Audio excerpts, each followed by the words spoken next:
Salutations, bonsoir. Merci d'avoir cliqué. La vidéo suivante sera une biographie de Voltaire. On espère que cela vous plaira. Et bien à plus pour une nouvelle vidéo. Sayonara. Bonjour. Aujourd'hui, on va vous parler d'un personnage historique. Se nommant Voltaire. Voltaire était un écrivain philosophe virtuose reconnu ainsi qu'une figure emblématique de son époque. Tout au long de sa vie, il a réalisé bon nombre d'œuvres et ses premiers succès littéraires se font vers 1718. Voltaire est né le 21 novembre 1694 et il est mort le 30 mai 1778 à 83 ans dans la ville de sa naissance. Il perd sa mère à l'âge de 7 ans et il lui reste comme frère aîné Armand Arouet. Il ira au collège des jésuites, Louis le Grand, et il y travaillera la philosophie, le rhétorique, mais aussi l'étude des droits. Voltaire voulait être un homme de lettres et non avocat. Son père, quant à lui, était un notaire parisien et il était contre cette idée qu'il jugeait absurde. Il pensait même qu'il ne pourrait pas tenir sa parole. Malgré cela, il optera quand même pour une carrière de lettres, contre la volonté de son père. Plus tard, Voltaire sera accusé à tort d'avoir rédigé de courts écrits satiriques contre le régent Philippe III d'Orléans.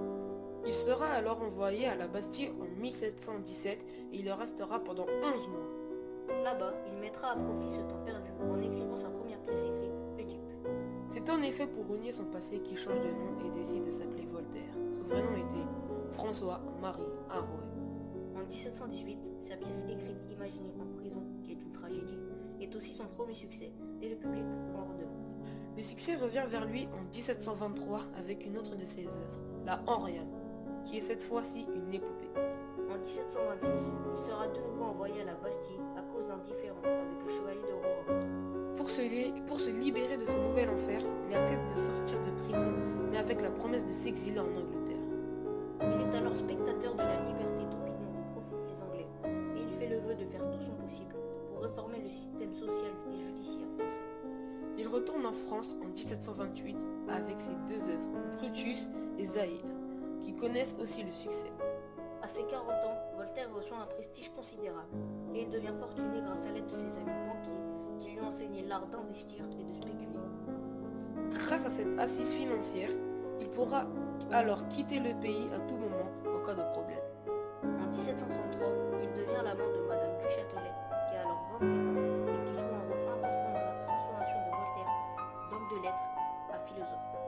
En 1734, il quitte la capitale à cause de la publication sans autorisation d'une satire critiquant les institutions françaises.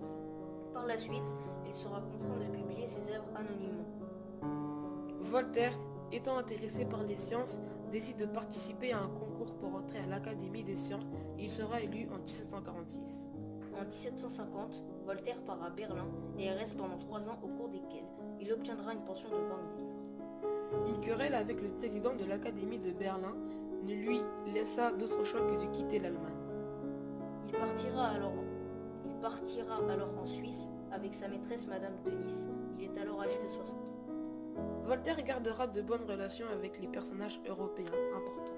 Et en 1759, il finit l'un de ses chefs-d'œuvre, Candide ou l'Optimiste. Tous les combats de Voltaire pour la liberté de chaque individu l'ont rendu si célèbre qu'il est chaleureusement accueilli par la capitale et il est porté au triomphe pour aller assister à sa dernière pièce, Irène. Voltaire décède le 30 mai 1778 à Paris. Il est enterré à l'abbaye des Célières, près de Troyes, grâce à l'intervention de son neveu.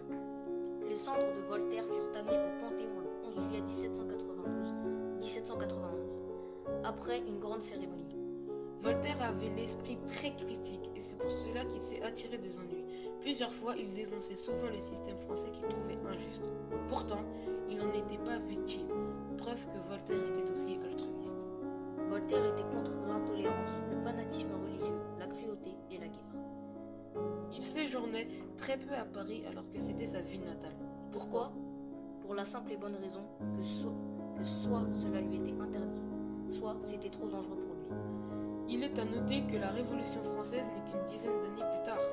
Coïncidence, à vous de juger. En tout cas, peut-être bien qu'il fait partie des éléments déclencheurs de la Révolution française.